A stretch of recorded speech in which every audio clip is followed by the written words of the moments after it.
All right, so this is going to be seem kind of weird. We're going to be watching a video together. This is 13 minutes long.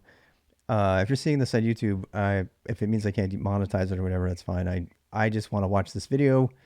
It's not the kind of video that I imagine people are going to come after me for a copyright strike or anything like that. I hope. We're going to find out though, so I'm going to actually record it and upload it. But this came up today because today I've been looking a lot at Talos for stuff on hardware. The other KubeCon is actually happening right now, even though we're going to be watching the one from Europe, which was last week. When was it? I don't know. It was like several months ago, not last week. I don't know what I'm talking about. And we're just gonna watch it. And the reason that I'm interested in this, and so this is just kind of the tone. If you want to chime in, if you want to think about it for the conversation, we're going to be discussing this live in Twitch and in the comment section below. If you want to do it, if you're doing it after the fact on YouTube, but this I want to hopefully create a conversation about what's the last layer of the cloud native stack that has to be addressed. And we were actually talking about this very thing, and I didn't even know about this presentation. And Louis Santi from Twitch, from our Twitch community, let me know about it. And he's like, they did a whole keynote on this. So we're gonna watch it and figure it out. But again, my interest has been piqued because honestly, I'm trying to set up a local Kubernetes lab, and for a long time I've been saying, man, if they can finally get rid of this disconnection between managed hardware and managed Kubernetes containers. I mean, all we really care about is we got machines and we just need a container engine in them, and we just need Kubernetes on there. But we need Kubernetes to be aware of all the things we want to be able to do. Node feature discovery, and they actually implemented that at work. So that we can kind of create the affinity and the connections and stuff that we need so we can get it to run. We also want to be able to manage all of the stuff like provisioning hardware and everything through the Kubernetes API-like interface, using stuff that came out like last week, the container API, the cluster API, and then that brought me to Talos. I made a video about Talos today. I'm going to be meeting with Katie from Talos this week, hopefully, at her request, just to kind of give me an overview on what Talos is, all because I'm just kind of trying to figure out where this is going, because clearly this is where the cutting edge remains. And it was, Louis Santi suggested that it was just a matter of time before not only do we standardize on the OS, which is what Talos would be for Kubernetes, so we don't even have to think about hypervisors and compatibility in type 1 and 2, and that we don't care anymore because the OS is just an API, a Kubernetes, just a gRPC API that can then be translated into a Kubernetes API as a CRD, as a custom resource.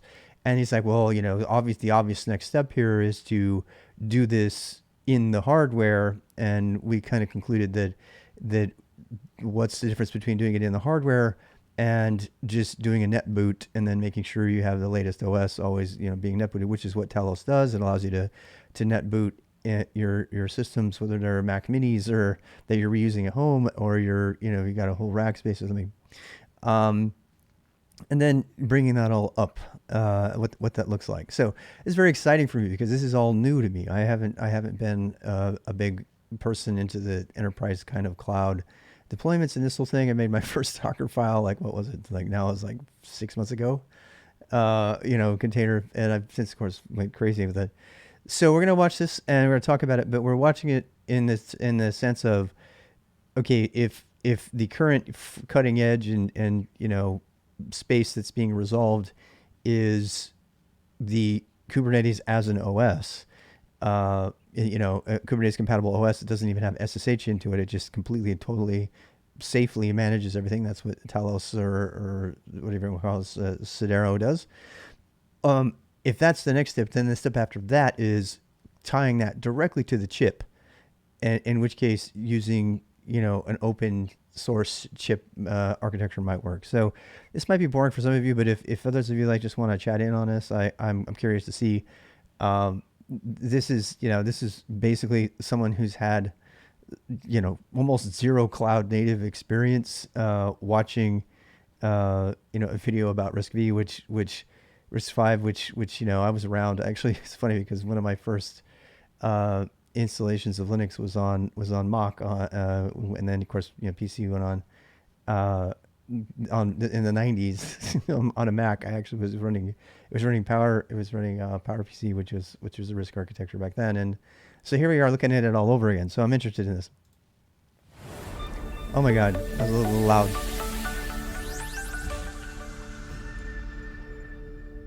Hello, folks, and welcome to KubeCon EU 2021.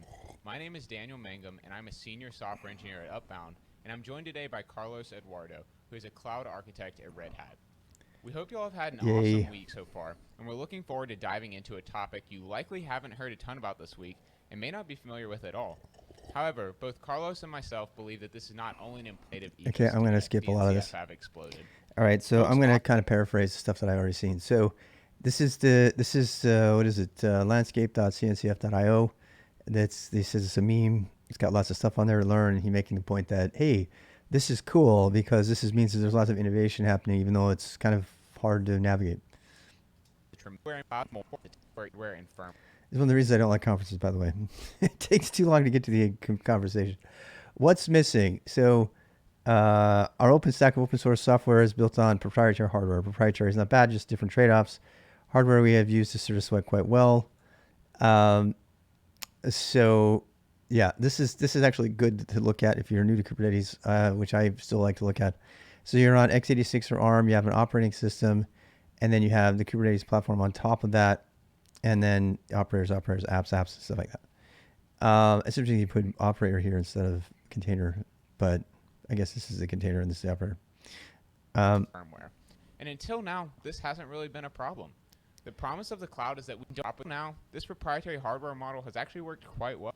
This computer a prediction about why should I care? In 1965, Gordon Moore made a prediction about the growth of the number of transistors in an integrated circuit. His assertion was that the number would double every year, which did in fact come. All right, so this is I'm almost positive he's just going to conclude that you have to expand laterally and not vertically anymore. Transistor strength, physical limitations, blah blah blah. Hardware will continue to accelerate software. So the obvious conclusion is that Kubernetes is not only helps everything scale laterally, but it could help hardware and CPU scale laterally. We talked about this earlier today, that in a sense, Kubernetes on bare metal is going to be distributed mainframe in many ways, if you've been around long enough to know what that is. Distributed mainframe. It's like, the computer, you bring a whole bunch of computer resources online. Really, you're just adding them to the Borg, and which is, of course, the original name for Kubernetes at Google. So, yeah. Come to fruition was that computer programmers and system architects could rapidly improve. Yeah, I'm not watching this. All right. Or tensor processing unit. However, both the GPU and TPU are relatively general purpose compared to some of the more focused domain-specific accelerators. Technology leaders are developing hyper-specialized hardware for optimizing tasks such as web search, image processing, and bioinformatics in order to maintain the performance improvements we have become accustomed to as an industry. Okay. Now, this is a good question. So I want to hear what they say head to FT2I. I want to hear what he has to say about this, because this is the scary part. If you start commoditizing the hardware and the chip level, what happens to, like, okay, let's say you're running a high performance machine learning computing cluster, which is what I'm doing, helping to do, and you're getting the latest and greatest NVIDIA drivers, so that the people can run ML, stuff, right? So if you commoditize the hardware and stuff, does that help or hinder? I mean, how are they going to get past all the different devices that already go on it? And that's, I think, probably in the sense of device drivers and stuff. This shift comes at a cost, though. Software typically has to be modified to take advantage of the specialized hardware, meaning that the days of simply deploying your workloads to a new similarly priced machine and seeing drastic improvements could be coming to an end. In short, I don't know about that. Hardware is going to become more and more heterogeneous. I think that the money argument for hardware to become heterogeneous is valid, but we also saw people attempt this in the 90s. In the 90s, they tried to do this with the Solaris came out with the network appliance. Anybody remember the network appliances? It failed miserably, but they were shooting their whole slogan at Sun, not Solaris, Sun. So their whole slogan was the network is the computer. Sound familiar? How many times have you heard somebody say the network is the computer today? Only instead of network, they use the word Kubernetes. In fact, there's a very controversial blog that was written some time ago that I run across when I was when I was studying all this stuff. And it was some Medium blog, and the guy said, we could go find it, but the guy said, the Kubernetes is the new operating system. In other words, I think they were saying the Kubernetes is the new Linux. In other words, Linux is the open source commoditization of the operating system. It's the most robust. It's open. It's proven that's the way to go. And Kubernetes is just an extension of that. And it is open source, and so it's going to commoditize all the applications and everything. And it has done that so far. So far, Kubernetes truly is the enterprise computer. You can just flip things on and turn it up, and all the running containers and pods and everything and daemon sets are all akin to different types of running processes on the system, and all of them are communicating over an API, which is similar to system calls. I mean, there are a lot of really, really direct architectural comparisons between Kubernetes and the Linux OS, like how it runs inside, how programs are run, how they communicate with each other. I mean, you could interprocess communication, you could compare that to gRPC or APIs, REST calls to different applications and different pods. All of them are getting addressed internally within the computer through memory addressing mostly, but there's also things like Unix pipes, and honestly, if you look at the internal architecture of how the Linux operating system works, in fact, most operating systems, but specifically the Linux operating system, there are almost one-to-one comparisons to everything that Kubernetes does, with the API just being the communication layer. And as that improves in performance as it has, for example, Talos, there is no SSH. You can't get on the OS, but it has, Talos does have a very, very high performance gRPC API to which you can communicate on the fast networks these days, especially in an enterprise or in a local host where you're talking Ethernet, gigabit speed and stuff like that, or faster, then you almost have a distributed computer. You have one big computer that's just distributed all over the place, and all the other hardware nodes, computers that are out there are just participating in this larger computer, and Kubernetes is the operating system for all of it, including the hardware. So now that we have sufficiently buried the lead here, let's actually talk about RISC-V. RISC-V is an open source instruction set architecture. While this may seem unsurprising or even expected by... I really like this because I wonder if Dennis is here. I really miss Dennis. You know Dennis. Dennis is the Last Miles on Twitch. He hasn't streamed for a long time. He has a YouTube channel as well, but I haven't been able to find him. I honestly, I've been busy doing other things. I haven't tried to find him. But I'm gonna at this moment I'm gonna refer to him because he regularly talks about RISC. In fact, I think he's one of the core contributors to the whole RISC thing, and he was a big participant in the original RISC development and deployment. And I mean, he's one of the original authors, if not one of the most significant authors in the project. And he's probably would really like to hear all this stuff. Folks accustomed to the software industry. An open source ISA is a stark deviation from the traditional model of the hardware industry. You may be thinking, aren't x86 and ARM open? We have compilers that target them, and I'm free to write my own assembly for them. That is true, but they're not freely available, meaning you're not able to implement your own processor that uses the ISA. Now you're probably thinking, I don't want to implement my own processor. So what's all this for? You know. Did you find him? The Last Miles? Has he done anything lately? I'm opening up Last Miles video. Here he is. Yeah, he hasn't been around for a while. Super relevant conversations. He swears a lot and stuff, more than me, but he's got super relevant conversations. So yeah, youtube.com/lastmiles. Notice that we, and most folks you talk to who are bullish on the future of RISC-V, are not under the impression that all hardware needs to be open source. In fact, many of them are building proprietary companies based around it. The value of RISC-V is that it is an open interface, of which there are many closed source and open source implementations. A useful comparison in the cloud native ecosystem is Kubernetes itself. Okay, so why is RISC-V so important, by the way? I'm just going to take a break from the video really quick here. I just remembered he is regularly streaming. However, most of his streams are unlisted and only announced on his IRC channel. Oh, very cool. So he keeps all the riffraff out, right? Yeah, I haven't gotten into his IRC channel. I haven't gotten in IRC since the whole Libra chat thing. I got so put out by that whole thing. I just like left it. I'm like, I'm not going to do that. So I'm gonna put down right now. I'm gonna go actually join it. It would be great because I would really love to have Dennis's opinion on this whole thing. I wonder if he would watch this video. I'd probably go in there and talk to him about it. So yeah, let's keep going on this though. So one of the things that he just reminded me of was the announcement from Intel. I think Lucenti, were you talking about that?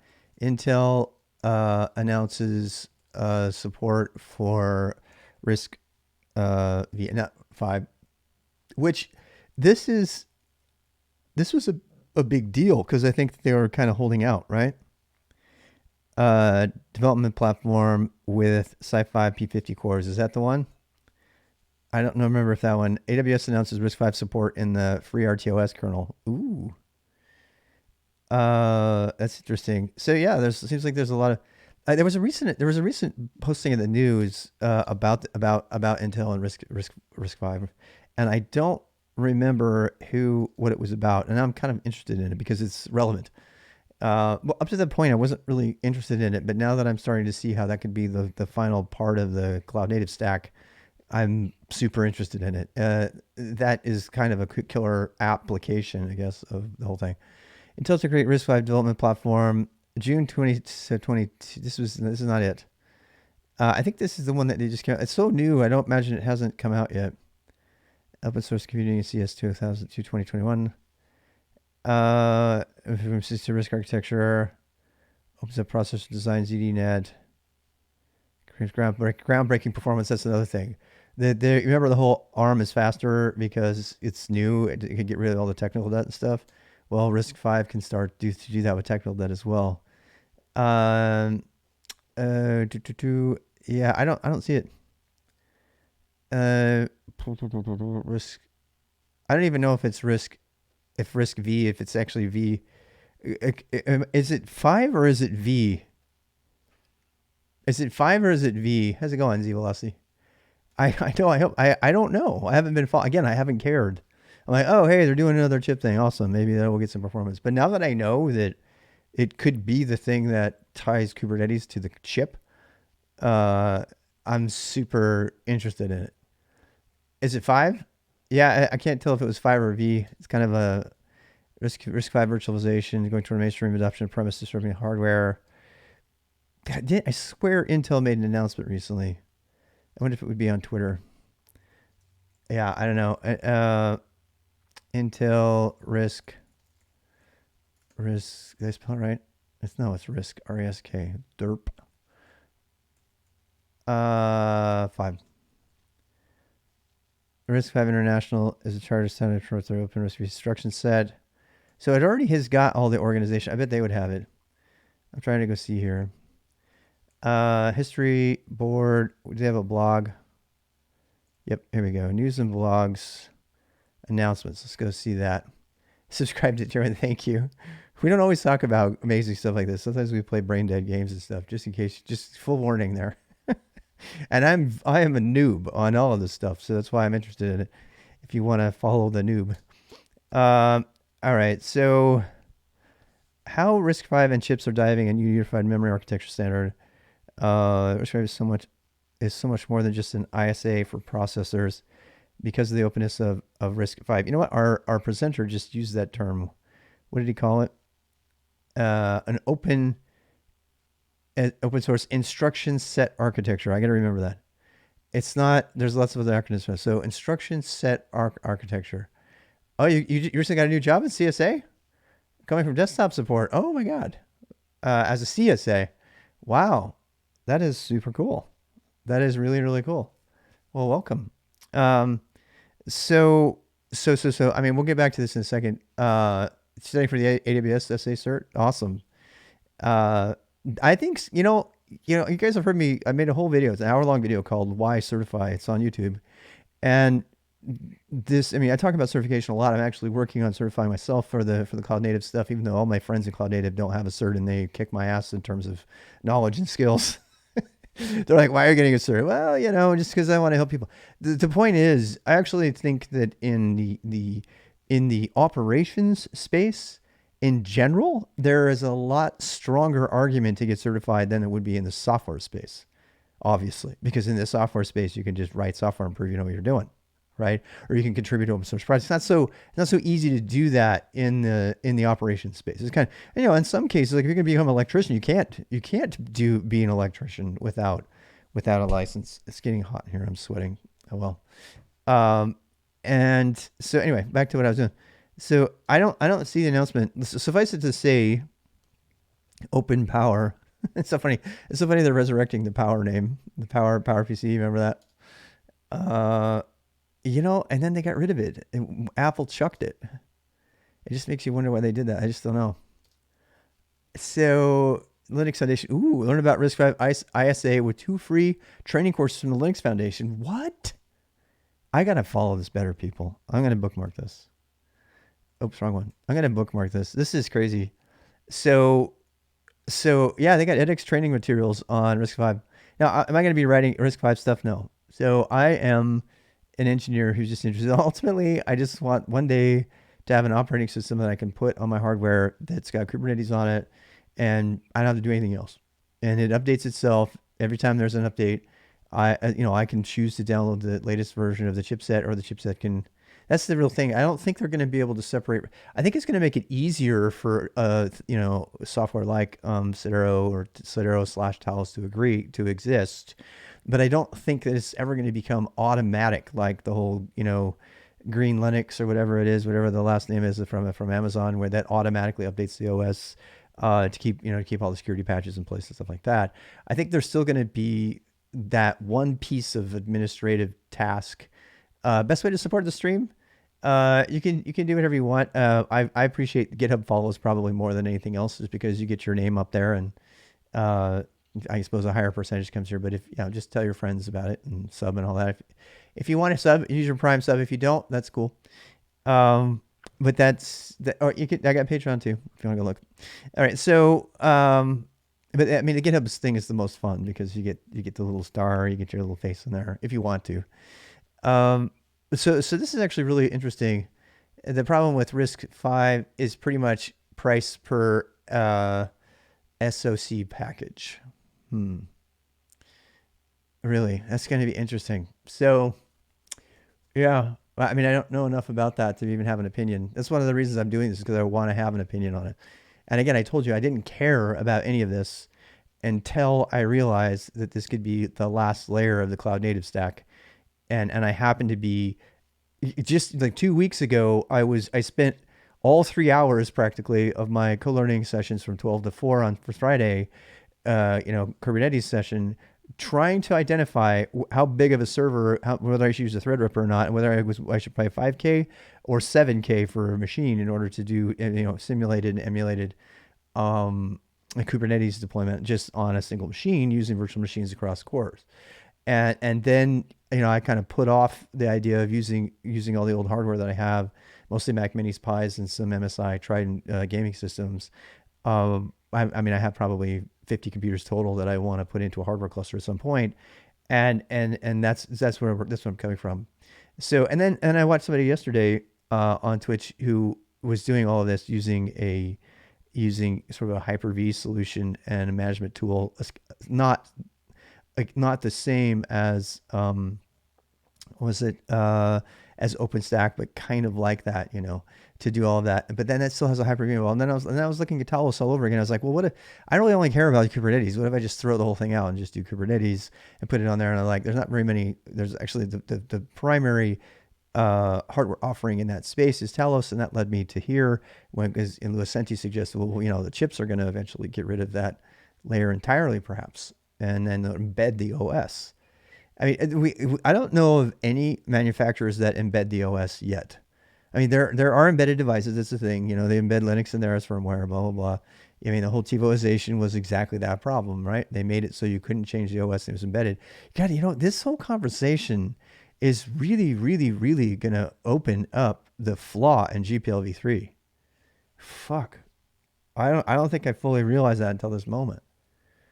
Because if the way things are going, they're gonna start shipping Linux on chip, and there's gonna be OSs are gonna be shipped on chips on the devices, including and you found the vendors, the S5 vendor. All right, let me go open that. Yeah, S5. Oh, the Hi-Fi boards. Yes, yes, yes, yes, yes. Yeah, I've seen these. Yeah, you're saying you're talking about the what is it? The single board computers and the other kinds like this. And that's actually one of the things that encouraged me about the Talos thing is Talos has ARM support for Raspberry Pi, like built in. So you just put Talos on all your Raspberry Pis and boom, you got yourself a cluster. uh, question about exam prep. Wait, go ahead and ask people. I might be able to answer you quickly. If not, I'm going to stick on this RISC-V thing because we are recording this. Um, so yeah, yeah. So I'm super intrigued by this by this whole thing, because then what happens to the next step when people start, they have RISC-V. Let's say RISC-V takes off. RISC-V is taking off, and now people are shipping Linux, some form of Linux, on the chip.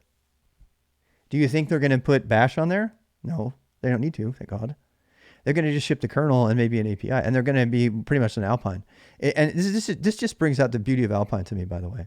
So Alpine has no GPL3 software in it whatsoever, and that's why Alpine is a containerized, I guess, OS version of Linux that uses BusyBox and a bunch of other things that uses no GPLv3, because I don't want to sidetrack into a whole, tirade against GPLv3. I used to be sort of a proponent of v3, and then I started understanding all the problems with it. I suggest you go look at the problems with it. But this RISC-V thing could exacerbate the problem going down the road a little bit. Because why? Because now you've got commoditized hardware out there, and so you're going to have vendors that are going to be shipping RISC-V with Linux on it. They're going to be more inclined to do that kind of thing, because Kubernetes firmware, I don't imagine they're ever going to lock it down, though. I mean, okay, let me use a role-playing hypothetical before we go back to the video. A role-playing hypothetical is, and maybe there's somebody out there, I'll give you an idea for a startup, maybe. So let's say that you're really on board with RISC-V and you want to anticipate this wave because you got about 5-year lead time before RISC-V hits really, really big and people finally figure out how to do Kubernetes. So let's say you're Talos and you're like, how can we make this even more efficient? So Talos is like sitting there thinking to themselves, what if we shipped computers with Talos on the chip? If I was the CTO, I would be very interested in buying a hardware stack with something akin to Oxide Computing, and we don't even know what's on that yet. But some rack space. Buying shipped hardware that has RISC-V that's already pre-installed with Kubernetes. If I'm a CTO, I'm writing a check for that. Seriously. And it could be, because why? Because especially if it auto updates. So if it auto updates, come on. There's like the argument for keeping sysadmins on site and or whatever you want to call them, and managing all this hardware and stuff. That argument is going away. We already talked about it today. Today we talked about how radical the Kubernetes OS is going to just upturn the entire IT department, because now it's going to be so turnkey that person who has a job as an infrastructure provisioning hardware, so that the Kubernetes IT DevOps people can take it over. That's gone. The whole job's gone, because they don't need to do it anymore. And I've seen jobs go away before. It's isn't the first time. Remember, once upon a time, you're a system administrator and you took care of 20, 30, 500 computers, depending, and then, it went away. Anyway, so the reason I'm talking about this is because now I'm Talos OS or some company like them, a competitor, and I say, okay, we're going to make this even easier for you, Mr. CTO person that I want to sell lots and lots and lots and lots and lots of CPU power to. Yeah, I mean, by the way, just consider right now, and I hope I do actually. If somebody gets a gem for a startup idea out of this, I would be really interested to know. I doubt it, but if they could, this is the job I want to make. So let's say where to okay, so I'm like all over the place, and this all relates to Risk V. I promise I'll make it all tie together. I'm going to try to do it for you. Okay, so one of the job positions that I interviewed for at IBM while I was there and I was looking around was for a supercomputer in the medical industry. So when I say, and I don't know if I'm the first one to call it this, and if so, I'm going to coin the term right now, trademark RWX Rob. But the way this is going is we're Kubernetes, the end game of Kubernetes on hardware, on bare metal, is going to be distributed mainframe. That's my term. I'm gonna say it all the time now. Distributed mainframe. And the reason I want to tell you that idea is because of this whole other idea about the startup thing. How much money do you think a company will pay for a mainframe who needs one? Has anybody ever been involved with mainframes? Anybody ever been involved with selling a mainframe? So my AWS Outposts. What I'm telling you is they're trying it. Yes, AWS Outposts, Oxide Computing. They've got an on-prem thing.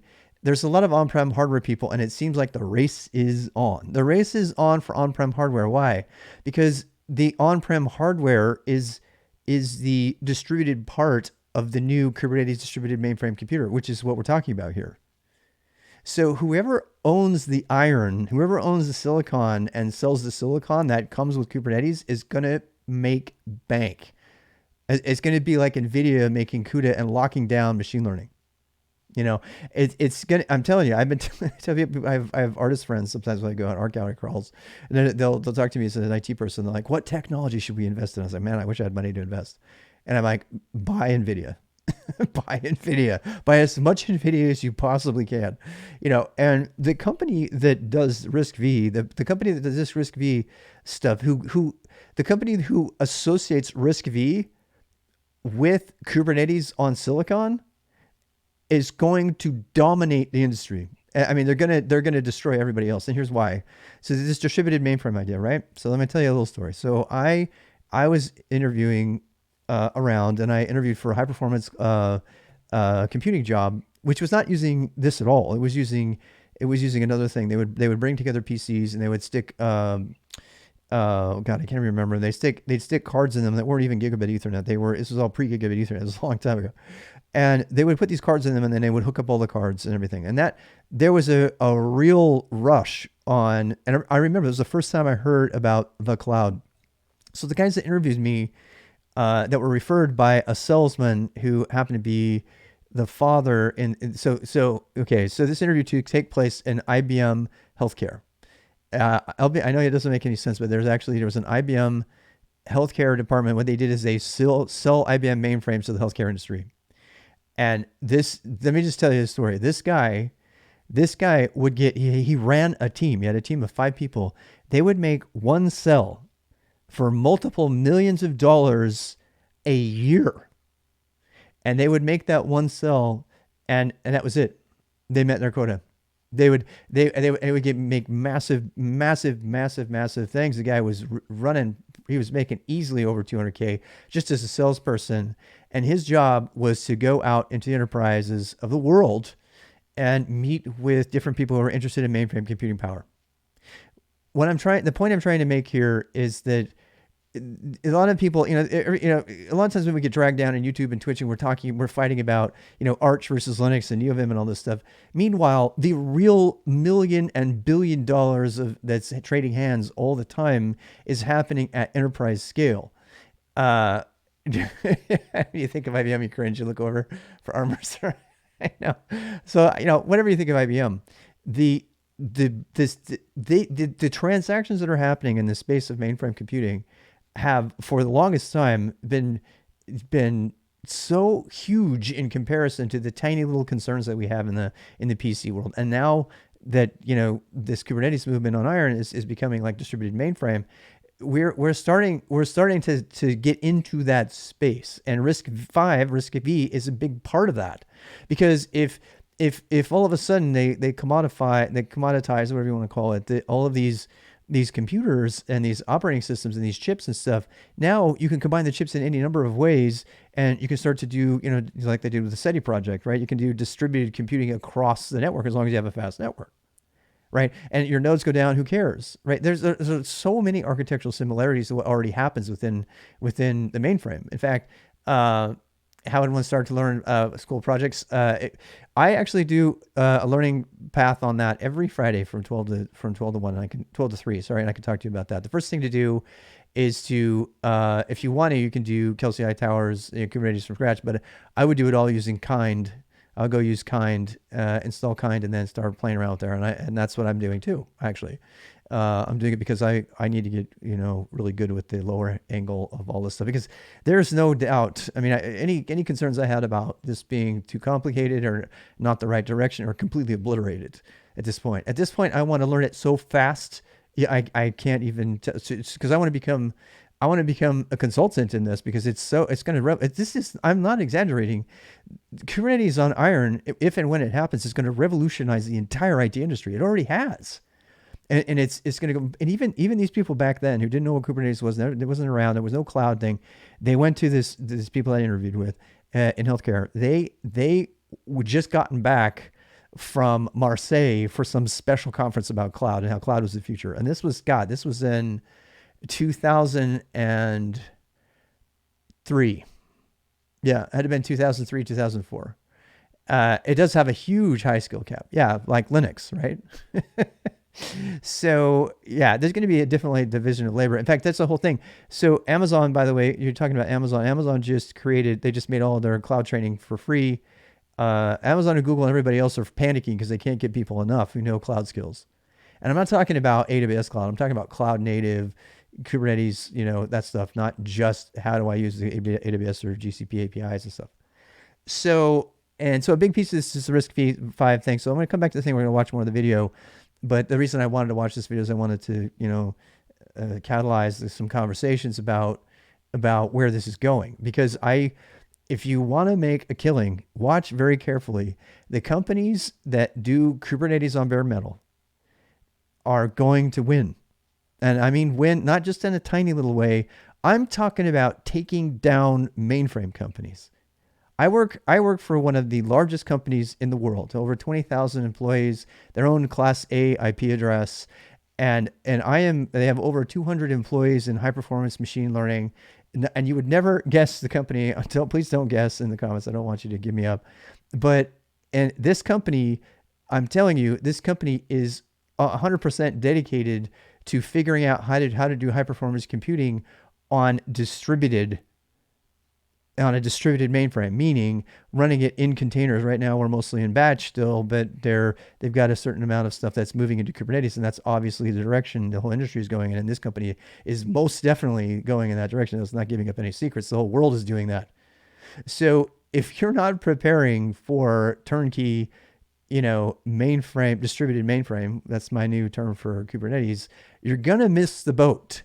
I mean, and it's going to be a huge boat, because it's going to take over all kinds of things that were in the mainframe space, which means that the people are going to be participating at a very, very high level. But the really cool thing is that all of this innovation is also going to enable us, small time little home lab people, to run our own labs on old hardware or new hardware. Which the hardware is not going to have RISC-V in it. Probably not. I mean, I don't know. That's really going to be interesting, is to see what that does to that kind of stuff. Because, I don't know. It's going to be, because can I still run my 60 little crappy computers from the school I started, right, and make them into a cluster? Well, probably, because the operating system is going to be the thing. So watch really carefully. I think the operating systems, the Kubernetes operating systems, which I think that's the term I'm going to use from now on. I have to do this for myself. This isn't so much to invent new buzzwords. It's helped me to get my own mind around what's happening. And for me, I'm going to start calling it the Kubernetes OSs out there. And they're like, I'm not talking about Red Hat or or Ubuntu, which are leading the charge there. But both of them have major problems because you still have to administer the operating system in every way. It's super expensive and it's error prone, and the security is just getting ripped to shreds. Just go watch DEF CON 2021 and you'll see all the people that are abusing Kubernetes on Red Hat or any Ubuntu or any of these things, because the OS underneath is really susceptible to attack. So the people have already done this. They attack the Kubernetes at node. They break out of the containerized system, and now boom, they got access to this underlying operating system. They go to town. That will not stand. That particular model, there is nothing keeping that model around except for maturity in the space of Kubernetes OSs that don't allow that. And Talos is one of them. Talos is new, so it's it's just a sandbox project. But somebody's going to say you can't break out.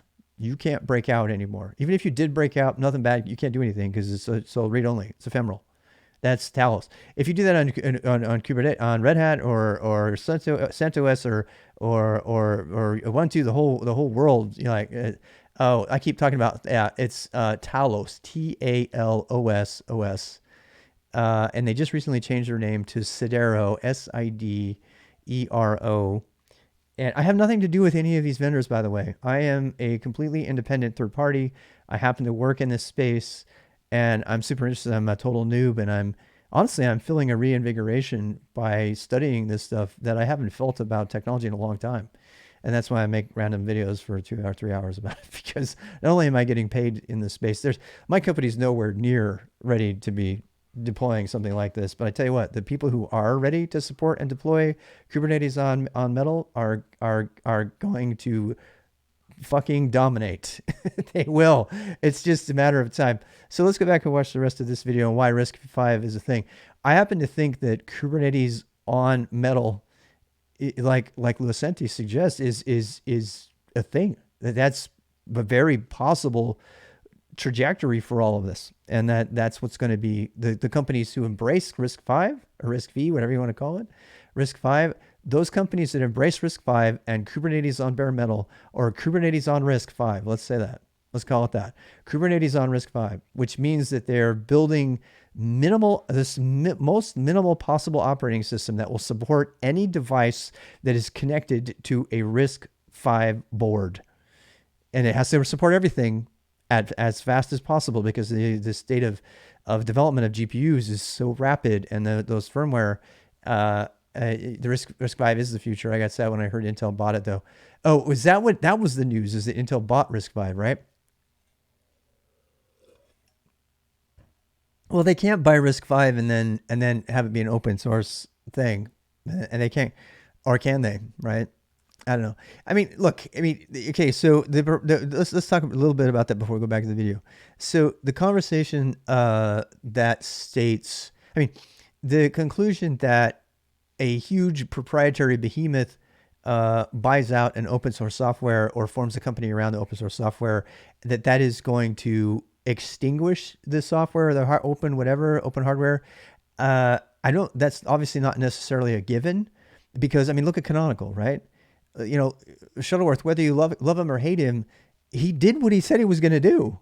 He absolutely did it, dude. You can find Proclaim. What's the guy who made Ubuntu? His biggest, most brash promise was that he was going to put Linux on the desktop, and he did it. I'm using Pop! OS on the desktop, and it is easier than Windows. It is easier to set up and run than Windows, especially today. So, he did it. So the point I'm trying to make is, and I don't particularly like Canonical in general. I hate Snap. I detest it. It's horrible. And I don't particularly like the fact that Red Hat has gone all proprietary either. But the point is that just because a proprietary organization has full control of a technology, and some would argue that Google, even though it's got an OS foundation for Kubernetes, and there's the Cloud Native Foundation, and the Google's got, the Go Foundation, all that, you could argue that Google still has a tremendous, influence over those things. But it's not a direct influence. In other words, they're not completely owning it. I mean, the point I'm trying to make is I'm going to stay optimistic. I know that's very odd for me to do. I'm a very cynical person, but I'm going to stay optimistic that Intel's ownership of RISC-V might actually be a shot in the arm instead of taking it down. Maybe not, though. Maybe not. They can accelerate the project. Yeah. So we're going to have to wait and see whether Intel is going to accelerate the project. I'll tell you what, though, Intel is on its dying breath. I mean, it doesn't look like it. It's a big old company, and it looks like it's going to town. The guy that recruited me out of Nike, by the way, as Nike's webmaster, he internal webmaster. He recruited me. He's at Intel now. He's a recruiter for Intel. Yeah, I lost contact with him, but the other day he reached out. He goes, "I'm so happy." So anyway, but so I mean, Intel's a big player, but let's talk. Intel had to license. Was it AMD 64? They had to license it because they have nothing original. So it's actually an Intel and IBM's best interest to get behind RISC-V because that's something that no one else can outdo them on, right? So they can just make more powerful stuff, and that gets rid of the whole ARM thing, right? So right now people are fighting big and heavy over who gets control of ARM. I mean, there was I think the deal went down. NVIDIA was trying to get a hold of ARM, right? How did that go? Did they ever actually get control of that? I can't remember, but that was like Intel was just looking to buy a Sci-Fi, which makes RISC-V silicon. Oh, so they bought Sci-Fi and not RISC-V. Interesting. So yeah, they wanted to acquire the company internally to help them out. I used to live actually like a block from Intel. No kidding. I'd walk by there every day when I was at Nike. Yeah. So I actually had a good friend I went to church with back in the time when I used to go to church. And he used to tell me he used to complain. He was a chip coder, brilliant dude. He used to complain all the time about having to be 100% backward compatible. He goes, "Oh, you software engineers have it so easy." I'm like, "What?" It's like, "Yeah, you guys suck." It's like, "What are you talking about?" He goes, "I have to write backward compatible assembly code for every possible, not just assembly, but lower, for everything that's ever existed on this chip. I can never write anything off." Basically he was complaining because his job was to support all the technical debt that had accrued in the chip and add new innovation on top of that. And he said it made him completely, crazy. So I'm sure guys like him, and they look at RISC-V, they're like, yes, hell yes, or even ARM. They're like, please let us just chuck what we already did and make a new one. Because you can't rid the chip of, that's why they run so hot. It's because they got all this old shit in there that they still have to support. That's why anyway, I mean, I'm paraphrasing, obviously. I'm not, okay. Let's go back to the video. If I still have it, please tell me I didn't close it. I really hope I didn't close it. I think last time I did this, I think it crashed on me. I think it crashed on me. I think it might have done that again. I think it did. Oh, no, there we go. It did crash. Why does YouTube keep crashing on me? I mean, I was just changing windows and it died on me. Anyway, I guess we got to go back and find it. I don't know. Oh, because I'm running Linux on my desktop. No. Say, look at, there's all the things I've worked at. History. Yeah, here we go. What's this question? Just a commercial offering, but those guys seem to be on the forefront. Platform 9. You're not talking about brings cloud agility to your bare metal infrastructure. That's not related to Parks, to Rob Pike's OS, is it? Is that related to that? They even have a longer article on the topic. Ericsson estimates that Kubernetes can cost up to 30% more than running on VMs as opposed to bare metal. Hell yeah. Okay, let me restate that. This is Lucenti providing great comments again. And this is actually the annoyance I have. Okay, so again, I'm trying to make this relevant. So whether you can put it into big people terms, in like big enterprise terms. I just care about my stupid little, 60 node cluster with 60 machines in it, right? It's all Raspberry Pi and old hardware and minis and stuff like that, right? And I was watching somebody the other day, and they put a hypervisor, a type 2, software hypervisor on all of those things, was nice and easy. They just had to install the image, in a RAM disk and run it, and boom, it would like check in with the app, the mothership app, and they could just provision it and stuff. There's no Kubernetes involved at all. But if I want to deploy Kubernetes on that, I seriously thought about doing that. I mean, I studied that for 2 or 3 hours. I was like, okay, that looks like the way to do it. And I think that's old VM thinking though, because they're like, okay, we're gonna provision all these really awesome things, and then I'm thinking to myself, well, God, by the time I get Kubernetes on there, now I got Kubernetes running under software emulation on a Type 2 Hyper-V hypervisor, and what's the cost? So as this article that Louis Senti posted in Twitch, which is I guess we'll post it in the notes or something. It's platform9.com blog Kubernetes Kubernetes on bare metal, why and how. So that's the blog post, and I'm definitely interested in this. I'm going to open this right now. Let's bring this down and see if we can. Oops, I can't bring all of that down. Wait, what just happened? All right, streamer errors. So Kubernetes on bare metal, why and how, running and blah blah blah. And GK blah blah blah. And so it says, so Lucindy called out the particular thing. It says that Ericsson estimated, the creators of Erlang and why am I spacing on it? The other one. Why am I spacing? The one that pairs with Erlang. I mean, Ericsson is a big deal, man. I mean, I don't care. They might be a phone company, but they are a big freaking deal. I mean, this company made Erlang. So, and Erlang is hands down the most performant functional programming language on the planet. It deals with phone switchboards for at scale, which would make almost anybody else just like fall over dead. That's why I want to learn Erlang. So Ericsson estimates that Kubernetes. So then when they make a performance estimate, you better like listen, because I mean, talk about people with a real like core requirement for performance. Erlang is definitely the company, or Ericsson is. Ericsson estimates that Kubernetes can cost up to 30% more when running on VMs as opposed to bare metal. And I'm just going to say it again. I think this is the death knell for VMs as we know them today.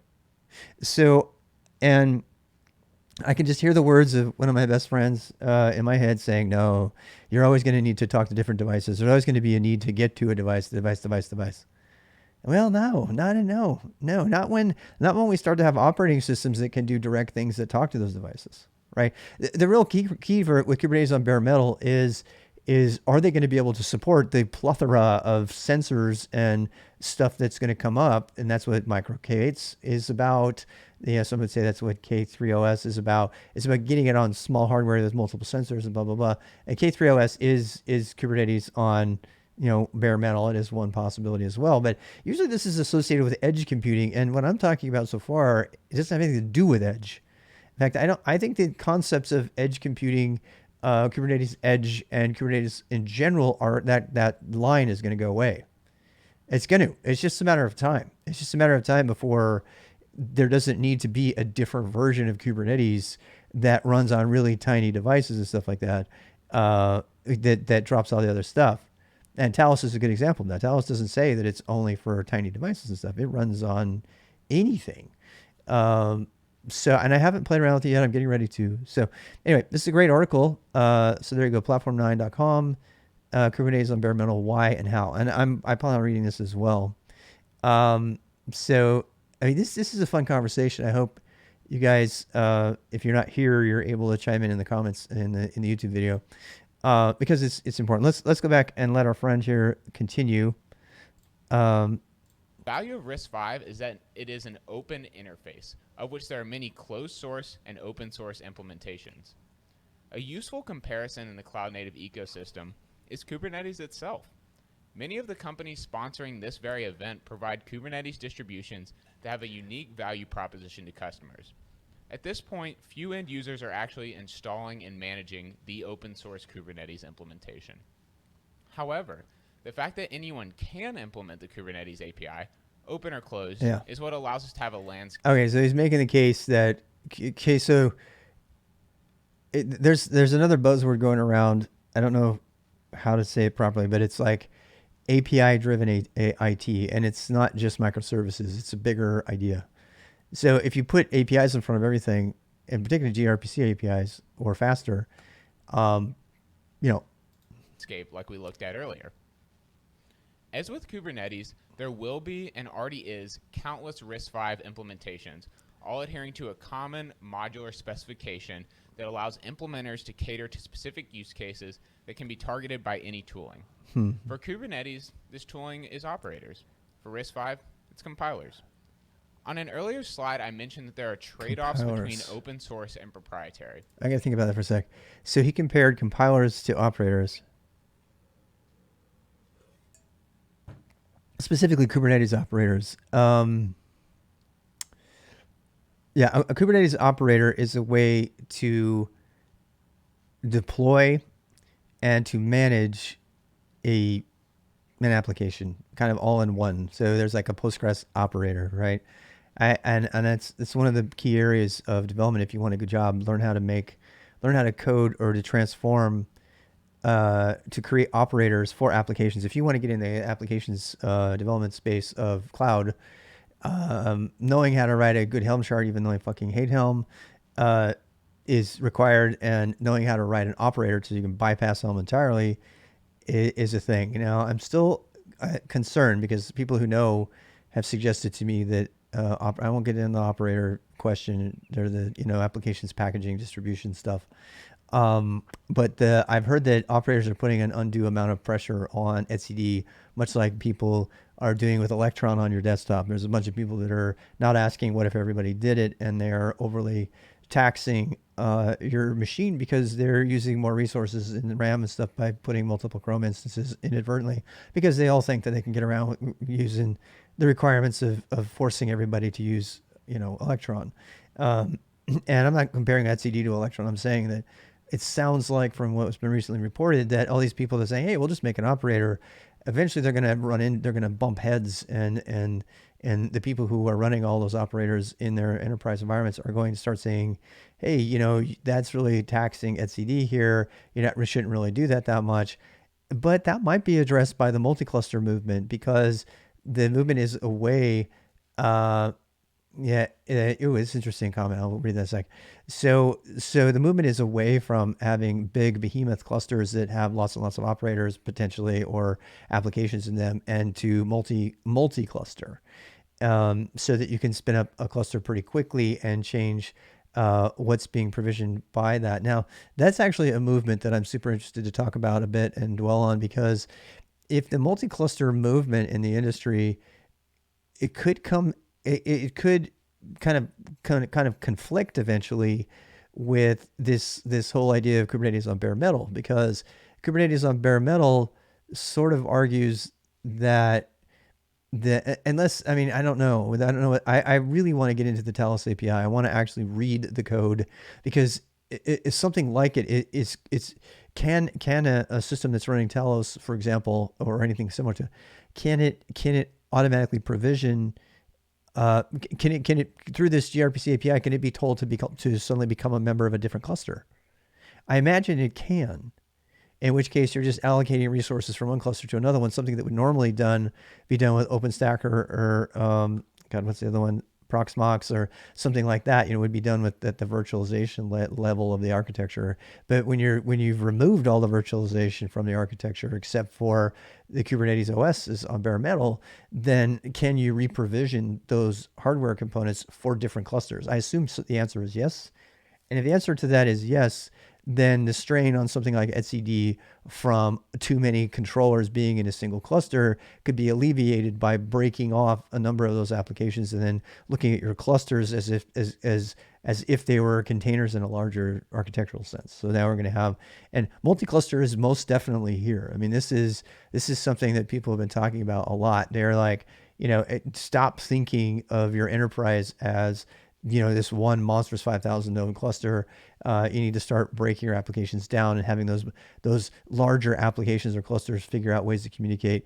And there's a very practical example of that in Jupyter Hub, which has a prepolar that you would never deploy into a cluster that's got a bunch of other machine learning stuff going on it, because you don't want to spend time pre-pulling stuff from a daemon set just so that users don't have to wait around to run Jupyter. So there's a lot of reasons these days to sort of, same reason you would get a different computer again. And so this is where Kubernetes is becoming the Linux, is becoming the operating system, is becoming the computer, because now you're like, okay, this Kubernetes computer, it's not a computer, right? But is for this. It's going to be for Jupyter Hub and this and this and that. And we're talking macro pieces of your IT environment. This is where our main database stuff's going to go or whatever. And then over here, we're going to do all our machine learning. We'll make a cluster that's optimized for machine learning. It's got mostly GPU nodes in it, blah, blah, blah. And now we're going to make another cluster. And we're not going to have those clusters intermix, right? Well, assuming in the future where we got Kubernetes on Silicon or on bare metal, then what? Then how do you redistribute? Say, I got a node here and I want to put it over here. Well, the virtualization, the VM people would say, well, you got to have a whole layer of virtualization that sits between that costs 30% in performance. So I'm thinking the answer, I don't know, that's going to be an interesting place to follow it.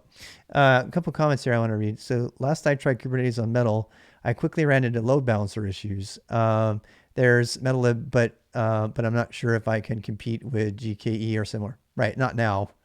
Yeah, not today. So Bamsy, I think I agree. I don't think we're there yet by any means. What were you using, by the way, on bare metal, if you don't mind me asking? I'm gonna read this other one, but if you heard my question, yeah, what were you using? What kind of OS were you running on bare metal? Was it K3OS, or, I mean, I'm trying to take a survey of all the different Kubernetes on bare metal options that are out there. And what's the other one? Metal, is it Metal Cubed? That's one of it. That's actually, I don't know if that's actually an OS. That's like that runs off of the Ironic, which is, it sounded to me like a Python agent that runs on anything. It just adds it to the, I could totally have that wrong. I am totally new to this stuff. So speaking of APIs running everything, Redfish is something I never heard about before, but it sounds interesting, and there are some big names attached to it. Quote, the Redfish standard is a suite of specifications that deliver an industry standard protocol providing a RESTful interface for the management of server, storage, network, and convergent infrastructures. Interesting.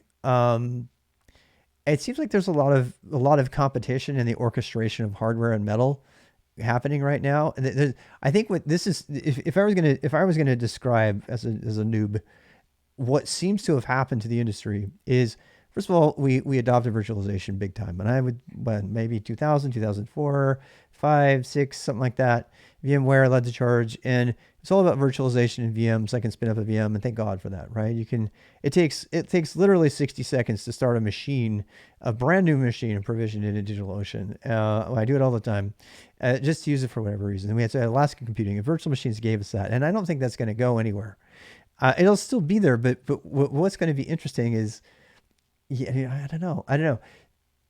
I mean, there'll still be a demand for it, but it's kind of like a secondary demand coming up to the enterprise needs that are going to be here. So like, and then we had the containerization thing, of course, right? Containers were a thing, and then we had containers and VMs and VMs and containers, and now we're talking about putting, getting rid of the VM thing entirely and just having, Kubernetes run a container engine. It has to have a container engine. So the one thing that Kubernetes on bare metal must have is a CRI compliant, container, what is it? Container resource interface, the standard, the OCI thing. It has to have a container engine on it. It has to have Linux on it, and it has to have a container engine on it. The end. Because Linux is C groups, right? And we get C groups 2 here. Is that how far we are from C groups? C groups 2. It's going to do all kinds of other things that don't require a socket, by the way. I think that's what I've heard. I could be getting that wrong, but help me out. So we're going to see. So what would a Kubernetes on bare metal operating system look like, right? It would be a really bare bones Linux. It would have a container engine, and it would have, it would have at least a gRPC interface of some kind that speaks whatever. This is an interesting thing because it's not Kubernetes, right? It's separate from Kubernetes. Yeah. So yeah. I mean, I wonder if the cluster API is gonna because right now, no, it's not. You know what? It's not. because the cluster API requires a provider currently, and the provider is an extra layer, and that's giving them interfaces to the bare metal and to the other stuff. But there has to be an interface. So the provider is. I'm starting to think, God, I think I might understand what Taniwa was saying the other day. Taniwa was not particularly interested in the cluster API stuff. He didn't say so. He was like, meh. And I think I just discovered why. Because the cluster API stuff doesn't work without that level of indirection. And something like Talos or a gRPC to manage the hardware itself is completely below all of that, and that's going to need to be an API that is wicked fast and doesn't necessarily use the Kubernetes infrastructure. Now, you can still have all of that, and I believe Talos does this, and then also provide a controller that talks to the gRPC interface of this. That's, as a matter of fact, I think that's exactly what it does. So I need to go look. But I think what Talos does is TALOS, by the way, is it, I don't know, but I'm going to talk to him about it. But I think what it does is it runs an operating system that talks to the gRPC, and that's it. There's no SSH connection or anything. That means that there has to be something talking to it. It has dual TLS certificates, MTLS certificates. So it's using MTLS over gRPC, which, by the way, those are two really, really, really important buzzwords. If you do not know what MTLS is and what gRPC is, you need to, if you're in the architecture space, you need to stop right now and read everything you can about them, because they are the future. I mean, they are absolutely the future. In fact, so much so, I think we're going to be, or the web's going to all go gRPC one day or something similar. I really think that's going to happen. It hasn't happened yet, but I'm kind of, that's a very futuristic prediction. Because it just tanks everything else. Protobuf is so much better than JSON ever will be. And I'm not the only one to say that. The first time I heard that was by some startup people that had created an application in that space on a GoTime podcast, actually. So anyway, let's go back to the RISC-V stuff. I'm kind of off topic, but I kind of like this because it just lets me kind of weave in all the connections. If there's one thing that I've been told that I'm good at, it's making connections. It's like seeing how one thing's going to impact another thing, and how it could potentially come together. So let's go ahead and figure more about this out. As an industry and as a community, we must critically evaluate whether open sourcing a project creates or diminishes value. For many years, proprietary ISAs have actually created... I don't need you to make the case for open source to me. If the dynamics of compute performance were not fundamentally changing, we might not need an open source ISA. But the... Wait, let me think about that.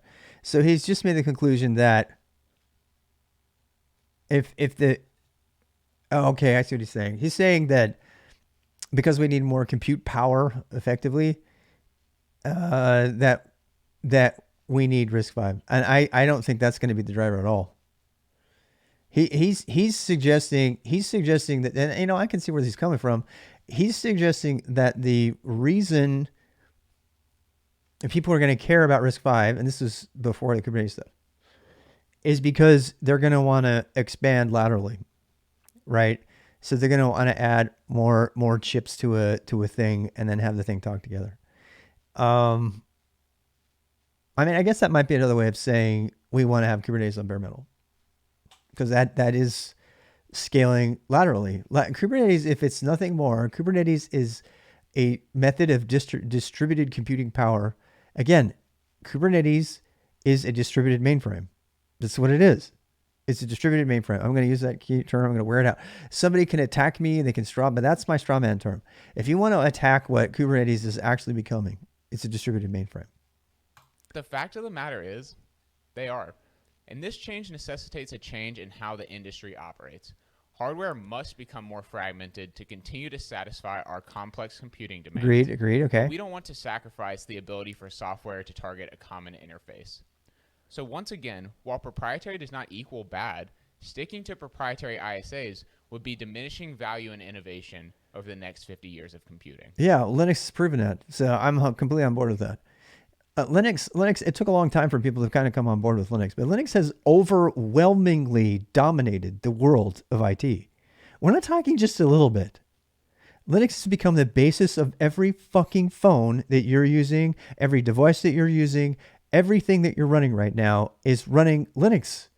At some point, almost every device is running Linux on everything. I mean, there's microcontrollers and things like that, but the smart, and it's all about ARM. So now it's, now that it's ARM, we got Linux on ARM. Now all those things are running Linux modules or running Linux, kernels and stuff. And now they have WSL2. It's just a matter of time before Windows is actually Windows. I mean, Windows 11. This is going to date this video, but Windows 11 has got install WSL2. Boom, you're done. So 70% of all the Azure cloud is running Linux. Windows has their own Linux distro. This is 2021, people. This is, this is the era where everybody who ever predicted that Linux was going to dominate the fucking world gets to say, I told you. And I was one of them. I was one of them. I was one of them in 94 or 95 when I first heard of this Linux thing. I said, have you ever thought about running Linux on your laptop in college? This is when the internet came out too. The web came out. And Linux is awesome. It is awesome. But the thing, everybody says so now, but the thing's so great about it is, I mean, you got common YouTubers that are talking about how awesome Linux is and arguing over desktop managers. You have no idea how fucking surreal that is to me. You just, I mean, you gotta to understand this. You have to like put your, pretend you're me, like flashback with me to 1994 and 5 and 6. When I'm like carrying around, like a $3,000 Power Mac with a ball in the middle of it, and listening to Nirvana on the radio and playing Doom, in the computer lab. And so yeah, dude, you should check out Linux. What's that? And then fast forward, and now we got people arguing about what window managers have the best beveling and stuff, or what. It's like, it's just surreal to me. So, someone started a new job a few weeks ago. Thank God for WSL. Oh my God, Wonder, I am in your boat. This is the first job I've ever had that told me you must use Windows. You can't put Linux on your computer. And I told him straight up, if I had known that when I was doing the job interview, I would have walked out right then. But now I'm stuck in this amazing job that I really love. And I have to keep every single fucking day. I have to be like, oh, God damn it. I got to use Windows. So at least I can use WSL2, even though it doesn't work with a VPN. By the way, if you have VPN problems, let me know because I know how to get around them using Docker Desktop. So imagine using CMD. Yeah. Yeah. And all that other stuff. I mean, it's just crazy. So to predict, if you told 1996, Rob, that in 2021, we would be doing a Kubernetes distributed mainframe, the thing that's really sad is that Sun Microsystems was right. They were just too early. Oh, you're tweeting from the terminal? Nice. What can you tell me what to do to tweet from the terminal? Not right now, but yes. I've had plenty of VPN problems for a while, but it was related to permissions and other stuff. Got it fixed. Did you really? Did you run OpenConnect? We can talk about that later, Wonder. I'm really curious. I'm curious to see how you fixed it. I ended up running a Docker Desktop, and then I created a workspace container that's running my exact Linux workspace. And then because it runs under the same network as the host OS, when you run it that way under Docker Desktop, I don't have any problems with my VPN. It just works. If you don't do that, if you just try to use WSL2, it won't work, ironically. Even though Docker Desktop is accelerated with WSL3, WSL2, it's all about the networking. It's some snafu in the networking, and there are ways around it. You can run OpenConnect. You can run a PowerShell script to give it extra permissions. Blah, blah, blah. So we can talk about that another time. But so the fact that you can even, the point I was trying to make, and as I mentioned WSL, is Linux has dominated. And the guy was making the point, I should probably learn his name. I apologize. I've forgotten his name to give due credit. But he's making the point that open source won and ISA and open source ISA is the way to go. And you don't need to make that case because look around. You got traffic lights that are running fucking Linux and BSD or some form of Unix. Whether or not you're a BSD fan or not, it doesn't matter. I mean, even Apple computers inside are running BSD. So if you want to cite Apple's entire $1 trillion success, it's all based on Unix, open source Unix. So the answer is open source won. You don't need to convince me that that's a thing. Yeah. Luckily, a number of folks have already recognized this shift, and they have been doing the work to make it a reality. Now I'm going to pass it off to Carlos to share a little bit more about where we're at today, where we're going, and what it'll take to get there. We are already in pretty good shape. Kubernetes already runs in the RISC-V architecture, and we can even deploy some applications into it. Here we can see the Sci5 Unmatched, the first RISC-V fully featured computer in a PC form factor. It run What? What? I want that. already runs Linux mainline. The board has a quad-core processor and 16 gigs of RAM, allowing I building want and that developing computer. applications for RISC-V much Will it run OBS? easier. On the left, there's screenshots showing some terminals of it running Kubernetes, some containers, and even OpenFaaS, a serverless platform with a demo function, all built natively in RISC-V. Getting to the point was not easy. Will it run Assassin's Creed? I'm channeling Hikari Knight. Over the past few It's an inside joke. You have to know him to get it. It's a Twitch streamer. You can add it to your Amazon wish list. Maybe someone will buy it. Maybe. I'm not big enough yet. I'm not big enough to do a review. I can do one of those unboxing reviews, like all those like multimillionaire YouTubers who just open shit, talk about it. like Linus Does Tech, whatever his name is. few months, me and the community have been Look at this. This is like act now, and you can get 20 plus projects, 20 plus PRs, and 6 CNF projects, 95% upstream, for only $29.95.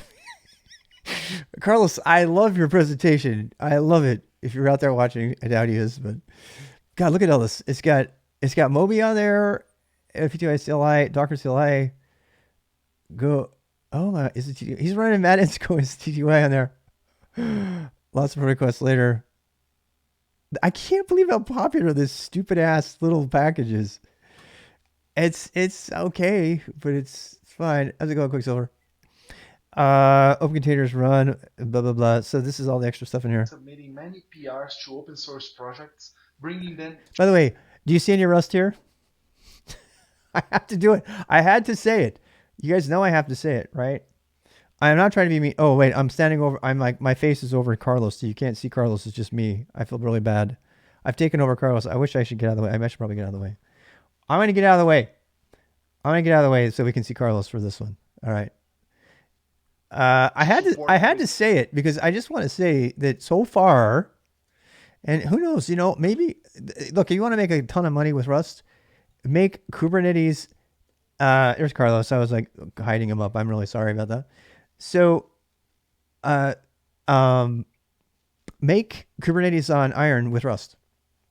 And if Oxide Computing hasn't already done that, there you go. There's your Rust project. And I would get behind you on that. If you can do it, I think you're going to be doing an uphill battle, but that's something I would get behind it. I would say, yeah, hell yeah, go for it. RISC-V architecture. One big milestone was last year when we had Go upstreamed and able to run and build binaries for this new architecture. Then I started patching more than 20 projects and Crabs still believe, rooting for Oxide. I'm rooting for Oxide too, believe it or not. I really am. I know you guys don't. You think that I'm Mr. Anti-Rust, and I fucking hate the syntax, and I hate the committee that says the Rust is political. Those are the two things that I openly hate and despise. But do I want to see it succeed for all the reasons that it is good in some sense? Yes, hell yeah. And I am really pulling for Oxide because I am a big Jess Frazzle fan, and I'm a big Brian Cantrell fan. And if for no other reason, I want to see them kick ass with Oxide. I am really hoping they do well. And sending more than 40 PRs, where most of them were already Carlos is behind me the whole time. Yes, I had to stop myself. I feel bad. upstream. Base projects ranging from Docker, runc, Containerd, and Kubernetes itself. Prometheus and others, including support libraries required from them. Then I started building many. Let me just kind of take this in. I hate the syntax. Yeah, I love the concepts, hate the syntax. That's pretty much what I'm saying. I don't like the steering committee. There are a bunch of. I'm going to stop myself. Well, let's just put it this way. A lot of them came from the Node project and thought io.js was a great idea, and then they were completely justified in their fork. And if you don't know what I'm saying, go look it up. That's why. Container images to be able to run Kubernetes and its applications on RISC-V. OpenFaaS, Traffic Ingress Controller, Core DNS, Flannel, and many more, all required to support Kubernetes and running this. All right. I got to process this a little bit. Sorry, Carlos. I got to pause you there. Here, I'll pause you in a more attractive picture there. So Carlos Fescue RISC-V, container images for RISC-V. So there's already images running over here. It's got Prometheus already on here. What the? Yeah, look at that. Huh. I mean, this is what we've been saying. People complaining about whether there's going to be ARM support for containers because you got from scratch containers that have binaries in them that are not compatible with different core architectures, right? And that's just a matter of porting for the most part. I don't think that that's going to be a mess. Packaging. Oh God. Packaging and REST. Let's not talk about that. Dynamic. Oh, I don't even want to go there about dynamic linking. Not to mention the fact that all the embedded stuff doesn't work because you have to say unsafe on everything, and then you're back to seed land. So okay, so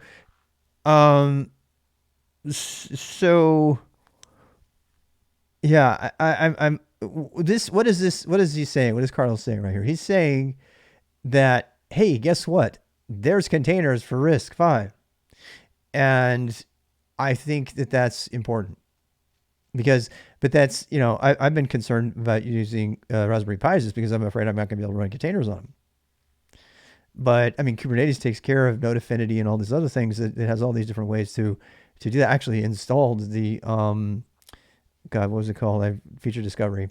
You guys know about Node Feature Discovery? So stinking cool. I love it. So Node Feature Discovery is a mature application you can put a Helm chart on your Kubernetes that will give you a bunch of extra labels that let you write Node Affinity rules and stuff in your Kubernetes to map to specific things. And actually, NVIDIA has a beta release of something called GPU Feature Discovery that will also let you see all those features. So I assume that whatever Kubernetes on Metal kind of option comes out, that it's going to have that kind of thing. And so saying, okay, I tell you right now, when I run a job, I'm going to want to isolate some of my jobs and say, no, please do not run on Raspberry Pi. I don't want to be here all night. Right? So why am I delving into these details? Because I think that Kubernetes already handles the issue of multiple chip architectures. I think it already does a good job of that. And I see it happen every day at scale where I work. Because there are things that have different GPUs. There's things that have different CPU profiles. Some that they want more processing power and stuff like that. So just add in, architecture, chip architecture into the mix, and you're already in the same space. You're already saying, I only want this to run on ARM chip, or I only want this to run on nodes that have a GPU, or 2 GPUs, or 10 GPUs, or I want this to only run on the RISC-V stuff. So I like this. So this is Carlos making the point of, hey, look, we have Prometheus and RISC. Which is a big important thing. Give me a second.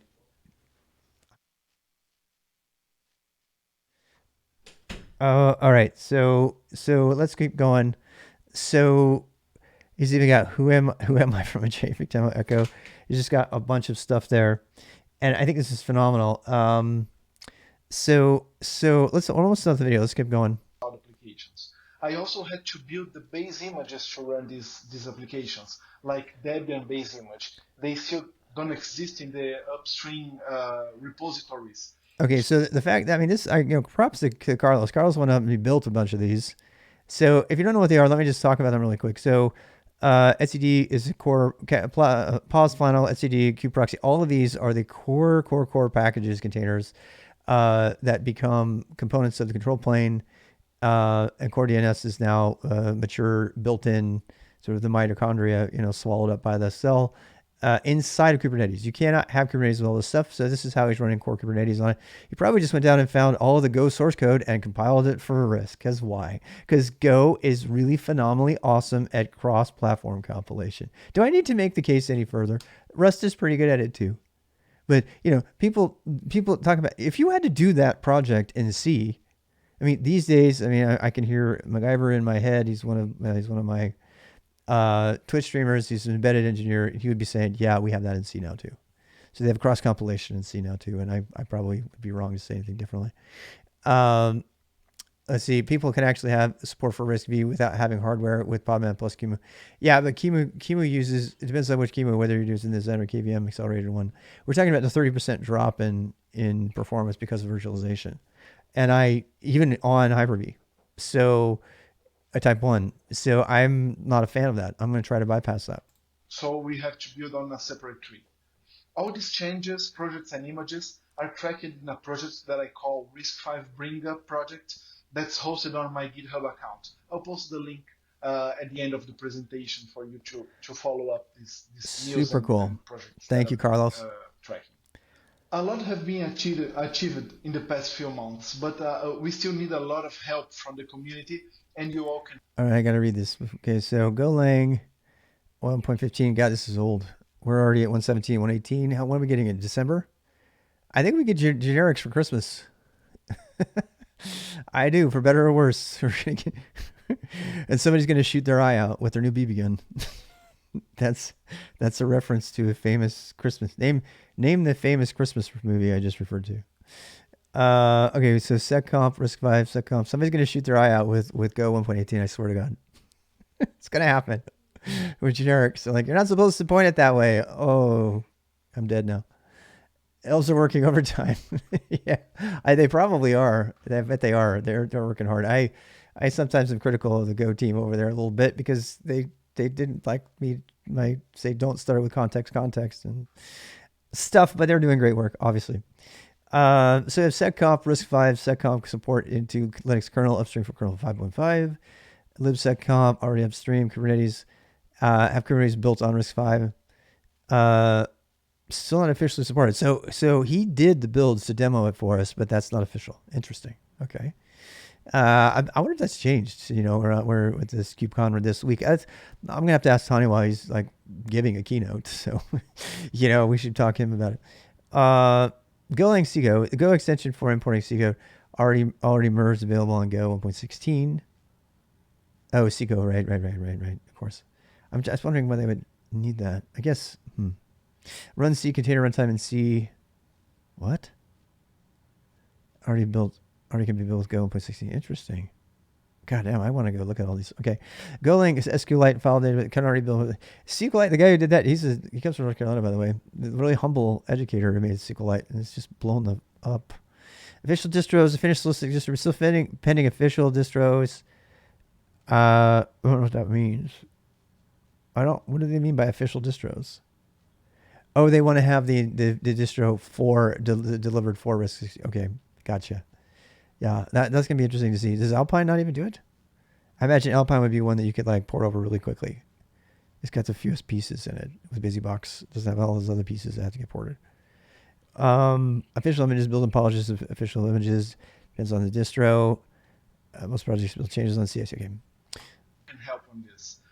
We have some points that need to be addressed, and will allow us to progress, like having official support from Linux distributions. Yeah. For RISC-V, almost at 90% of their packages already runs and builds on RISC-V. Yeah. But I'm not worried. Not in the main distribution brand experimental. Yeah. So once this I think this is going to change. When I first heard about all the RISC-V stuff on Last Mile stream, Dennis, Twitch streamer who's now completely private streams now. You have to kind of get a secret code to join his IRC group, which I have yet to do. But he's been talking about this RISC-V stuff like for more than a year. He's actually contributing to it, developing on it. Installation packages for RISC-V. I imagine he's probably done some of this work. I wonder. I might. God, it's like yet another thing I would love to help with. I would really, really love to help like recompiling and testing stuff for all these different things for RISC-V. We can have also changes to the image generation. So we can have in their main, for example, Debian, CentOS, Fedora images, we can have RISC-V in the manifests as well. Yes. And that will allow us to build the many applications that we need based on official images. I want a RISC-V t-shirt. Once all these images are upstream, we can start pushing new PRs for the I need to projects, start buying. I'm going to buy a allowing them RISC-V to be t-shirt. built on their automated pipeline CIs and binaries for RISC-V. So we can have RISC-V as a first-class citizen in the Cloud Native Absolutely, Foundation. Carlos. Now I will show a quick demo of me running Kubernetes Cannot read in my that. RISC-V PC, the Sci5 Unmatched, and deploying a simple Hello World application. It seems trivial, but for an architecture that got Linux mainline support cannot read. less than 3 years ago, it's quite a progress, and things are progressing so fast that we already have other applications running on RISC-V like Node.js and many more. Really? Thank Okay. you very much, and I hope you enjoy. Here in the right, we have two windows on top of my own computer. In the bottom, the Sci5 Unmatched. Let's take a look at our Kubernetes nodes. Please don't tell me you're using We have Z Shell. one Ubuntu RISC-V Oh my node. God. Let's take a look at some details. Yeah, he's definitely using Z Shell. We have some containers running. It's running on Wait, RISC-V architecture. what is he running running? version On? 1.20.4. It's pretty. Oh, he's got Ubuntu Take a look at our running pods. Sci5. So he is in Sci5. Okay. System pods running, This and is- OpenFaaS, a function as a service platform, I fucking running hate Z in Shell. our one node cluster as well. Let's take a look. Yeah, it's Z Shell. It's on my Z Shell. He's running on my Z Shell, which is you'll never catch me running on my Z Shell. OpenFaaS communicate to our server, But I'm being distracted from the real thing. and we It's see just a personal preference. no functions deployed. Let's deploy a figlet function. The container is created in OpenFaaS, Yep. and it's already up. You can take a look, and it's already there. He also has a mechanical keyword. I fucking hate mechanical keywords. I'll beat you over the head with it if you're in the cube next to me, cubicle next to me. And it runs perfectly. We Yay! have an invocation with the text that Good old generates Figlet. He compiled Figlet on RISC-V. Let's bring RISC-V. OpenFaaS gateway. Nice. It shows our function, and we can also Open functions as a service. The function as a service is not the application to pick for this. Function as a service is dying a horrible death. This whole serverless stuff. You like the ASMR of mechanical? Carlos. We hope everyone A lot of has people do. I do great not. Rest of your week, and if you have questions about Cloud Native, RISC-V, or the intersection of the two, feel free to reach out to either one of us. I mean, that's the kind of thing that really doesn't matter. It really doesn't matter what I think. I mean, if you're working on your computer and it works, great. It's not gonna hurt you at all. I mean, particularly there's people people that use. I mean, it's like a. I don't want to go there. It's like a rabbit hole to go down. I mean, but if you're gonna use, use whatever, right? So that's kind of the end of this conversation. I'm gonna stop this video now and take a break. I'll come back and do some other stuff in a bit. But I'm gonna end this video. So it's the conclusions here. So the conclusions are that RISC 5. Did I say this right? Yeah. RISC-V is. I should probably put a link to that video. Damn it! Did I already close it? I think I did. Shit. Let me go back to YouTube. Where's my history as a bluegrass we were playing the other day? That presentation from Linus Torvald still is one of my favorite. It's copy link address. All right. I'm going to do related here and put a little thing. So what is this? Oh God, what a long title. Copy. I mean, I want to give him credit because we talked about their video the whole time. I really love that people take time out of their busy. What is that? Well, I didn't put that in there. All right, so I really like that people take time out of their schedules to do conference for talks like that and tell us what they're doing. I tend to be the guy who doesn't do that.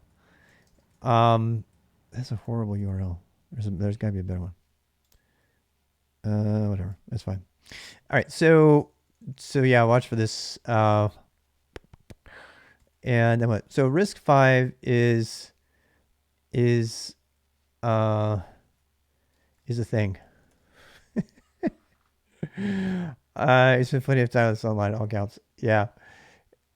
And what else am I gonna say? So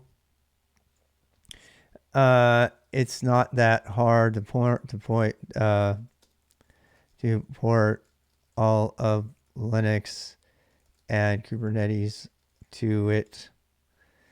Intel apparently bought, what is it? I don't even know. So I have to look this up because I want to put this in here for reference. This is for me as much as anybody else. So Intel, what was the company called? SID something? It wasn't Cider. I'm mixing them up. Intel buys Risk. My dog is sci-fi. May buy. Did they not buy it? I thought that went through. June 25. I think they actually did buy it. Sci-fi. They bought them, right? For sure, right? Okay, so buys Sci-Fi, but what?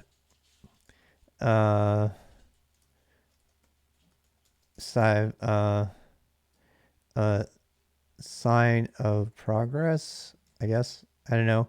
I think that probably is. So to say mainframe, Kubernetes on bare metal is akin to distributed mainframe. So that's what I'm going to go ahead and say here. So we're going to do that. And Kubernetes bare metal is akin to the distributed mainframe. And I don't know. It could be the last piece in the puzzle. So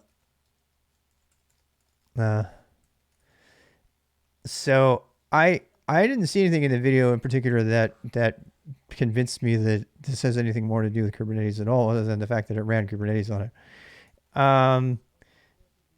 So I'm just going to put sure Kubernetes will run on Risk 5, but what next?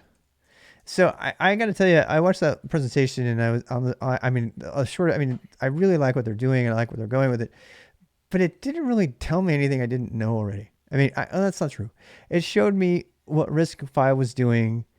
I mean, I knew Risk 5 was a thing, and I mean, it's kind of a no-brainer that Kubernetes could run on Risk 5. I mean, you know, if they can't compile software on it, why would they even make it, right? So I think that, I mean, I don't know how relevant that part of it was. So, you know, I'm gonna let me hold off on this. Okay, so I'll just wrap up here and put my fishies on. So I think that video basically just said, hey, look, Kubernetes runs on Risk 5.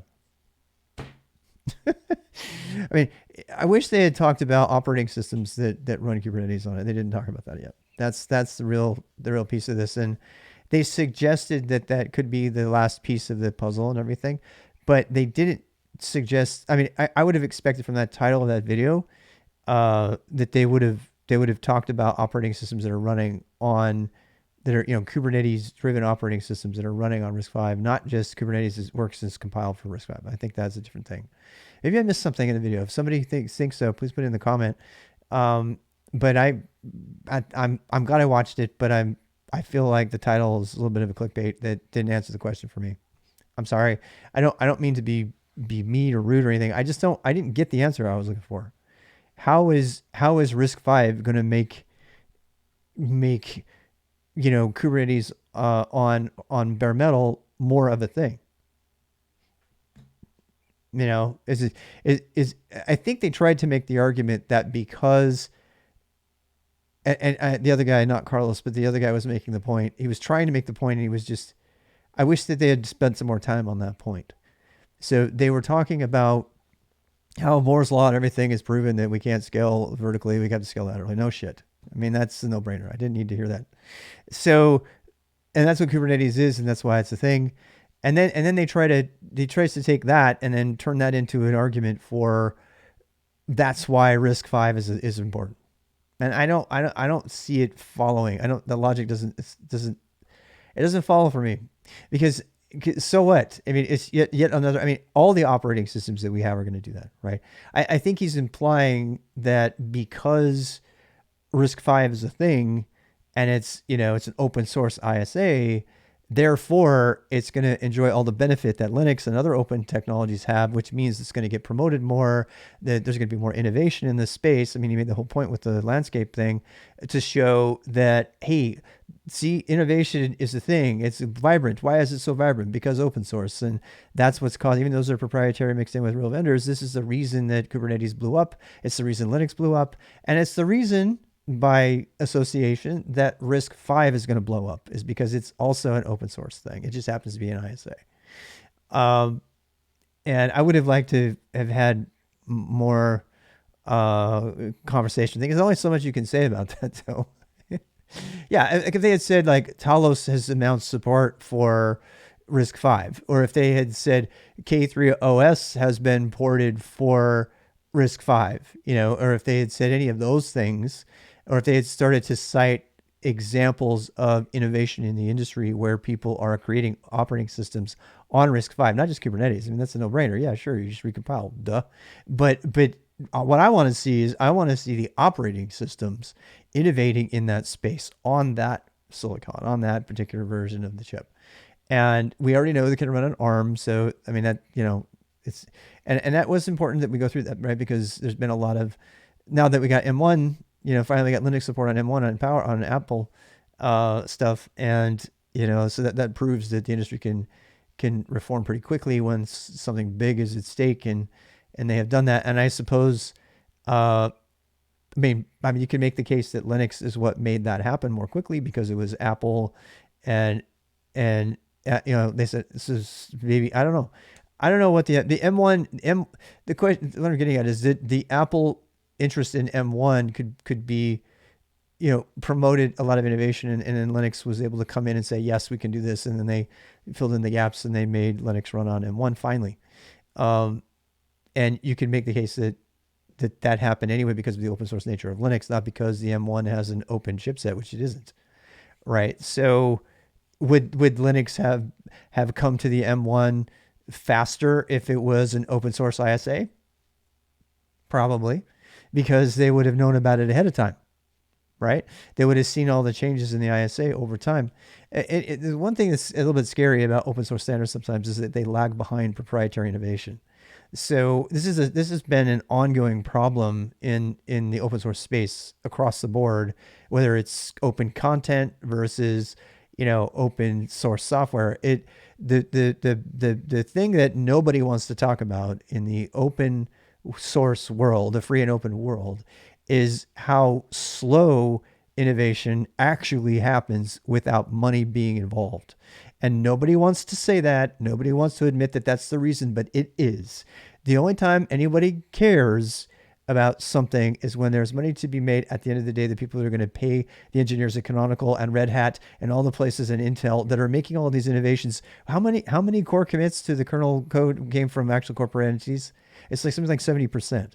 So it took, I mean, sure, it had to be built on an open thing, but that open thing meant that a bunch of companies could participate equally in it and pretend to make money at it. So what I'm trying to get at here is, if you're going to say that the reason that this is going to get adopted and it's going to push Kubernetes forward is the last, layer of the stack, the volunteers hardly do anything because it's just too much time. They got lives and stuff. It's honestly, I mean, I am a big FOSS proponent, obviously, but you're naive if you think that you're going to get a bunch of volunteers who are going to contribute core kernel code for free. The number of people who do that is very, very small, and so what you're going to get instead, oh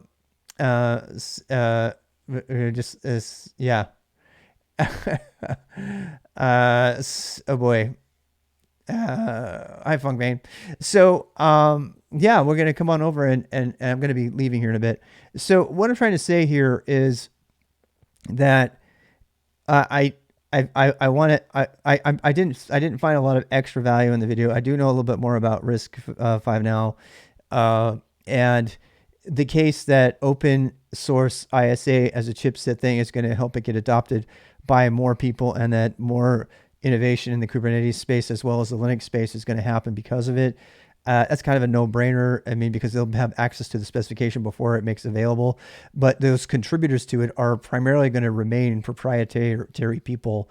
And he did make that point very well. I think that it's going to come from these big corporations who have a lot at stake by having this open thing be a thing. And the real success of Linux actually came from the corporate world. And nobody wants to admit that, but that's true. That's why it's so successful. The reason that Linux is so successful today, even though it was built on volunteer efforts and all that stuff, but the reason that it went over the top crazy is because somehow the open source model got corporations to buy into participating, and they spent their real dollars paying people with insurance to code on the project. In fact, I tried to get one of those exact jobs for a company in Portland, actually, once upon a time. And that's where the real innovation is coming. That's why you guys can complain about systemd and all the stuff that Red Hat does, but those employees that are contributing 24 hours a day and all the stuff that they're writing is going toward open source. That's coming from Red Hat. So you can put down corporate America all you want, and God knows I do, but they're the reason that Linux is successful, and they will be the reason that RISC-V is successful. And I'm going to end with that. So the reason that RISC-V will succeed in the market will be because companies like Intel, which just bought that company, and other big players who have now been convinced that FOSS is in their best interest, thank God. I mean, we can thank Stallman and all of his ranting about open, free and open technologies. We can thank him all we want for that, because now the big companies, the GitLabs of the world, the Microsofts of the world, for God's sake, they're all on board with this is good for everybody. So we're going to put our money here too. Even Apple fucking stole BSD Unix and took advantage of it. So yeah, hell yeah, it's really good for us. M1 also. So I think RISC-V is going to take on, but we're going to see a bunch of proprietary actors pushing it forward, and I don't think that we should be alarmed by that. I don't think I think that's my takeaway, my most important takeaway. Why is Linux enough FreeBSD? That's a great question. Yeah. Torvalds is on record as saying if he had known about BSD existing, that he would not have made it. So, because he didn't know, there was no internet. Contribute to Linux. A wizard that you see every day at work, and his only job is to contribute to the Linux kernel, and he's being paid corporate or government money, right? One of the two. So I think if the ISA succeeds, so the argument is valid from the video that says because it's an open source ISA, more big companies are going to be less afraid of some other company telling them they can't use it and having a whole Oracle, Google, Java fight that goes all the way to Supreme Court over 10 years. That kind of thing's not going to happen because it's going to be an open standard. And I agree. I think I agree. I don't know that I needed to hear that in the video, but I agree with that main point. That main point is that the open source nature of the ISA for the chipset is going to promote adoption of the chipset by the players that matter, and that they'll sort of be required to play nice rather than turn it into some silicon version of the browser wars that we had in the late 90s. Nobody wants to go through that again. So yeah.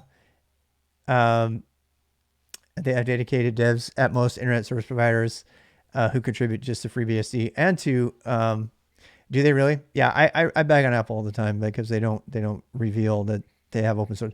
Ask anybody on the street if about Apple. Say, so do you know about Linux? Yeah. Do you know about open source? Well, yeah, because I know about Linux. Did you know that Apple is actually running entirely on open source software? No, I did not know that. That's the reason I complain. Because they just hide it. They hide it all the time. So Google, IBM, Microsoft, Red Hat, Alibaba, Amazon, Intel, most of the big boys are contributing to Linux nowadays and have been for years.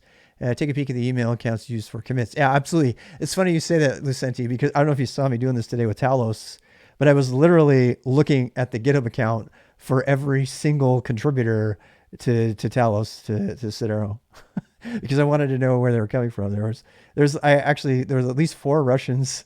There were some people from and that there was only one. There's only 2 company affiliations that I saw, and they were for the Talos company, which is now Cedero, which just got changed. Yeah, but I was like looking at everyone because you can learn a lot about a project by looking at its contributors and just seeing. By the way, it's another reason for you. I'm going to just say it. It's another reason if you're a beginner or you're a veteran, make sure you keep your GitHub profile up to date. I had to say Russians. I mean, they're always there. I couldn't.